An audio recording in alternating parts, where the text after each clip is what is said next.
சென்னை கிண்டியில் அதிமுக பொதுச் செயலாளர் எடப்பாடி கே பழனிசாமியுடன் மத்திய உள்துறை அமைச்சர் அமித்ஷா செய்தியாளர்களை சந்தித்தார். அப்போது பேசிய அவர், தமிழகத்தில் அதிமுக தலைமையிலான கூட்டணி மகத்தான வெற்றி பெறும் ஆட்சி அமைக்கும் எனவும் நம்பிக்கை தெரிவித்துள்ளார். राष्ट्रीय स्तर पर नरेंद्र मोदी जी के नेतृत्व में और राज्य स्तर पर एआईडीएमके के नेता एड़ापाडी जी के नेतृत्व में लड़ा जाएगा. இந்த தேர்தல் தேசிய அளவில் திரு மோடி அவர்களின் சீரிய தலைமையிலும் தமிழ்நாட்டில் அஇஅதிமுகவின் தலைவர் திரு எடப்பாடி அவர்களின் தலைமையிலும் நடைபெற இருக்கிறது. एक प्रकार से 1998 से एआईडीएमके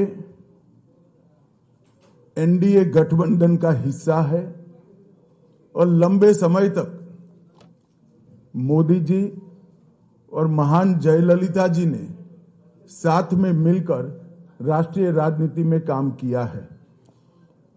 1998 ஆண்டு முதல் நம்ம அதிமுகவும் பாரதிய ஜனதா கட்சி கூட்டணியை தொடர்ந்து அமைத்து வருகிறது. இது ஒரு இயல்பான கூட்டணி.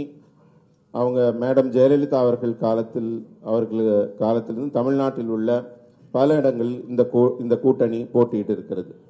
और एक समय पर बीजेपी एआईडीएम के अलायंस ने 39 में से 30 लोकसभा सीट जनरल इलेक्शन में जीती थी. தமிழ்நாட்டில் ஒருமுறை 39 இடங்களில் 30 இடங்களை இந்த கூட்டணி வெற்றி பெற்றிருக்கிறது.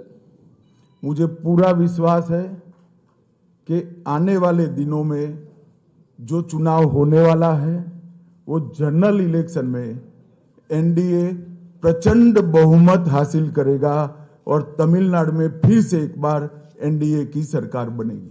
வரப்போகிற தேர்தலில் எனக்கு முழு நம்பிக்கை இருக்கிறது.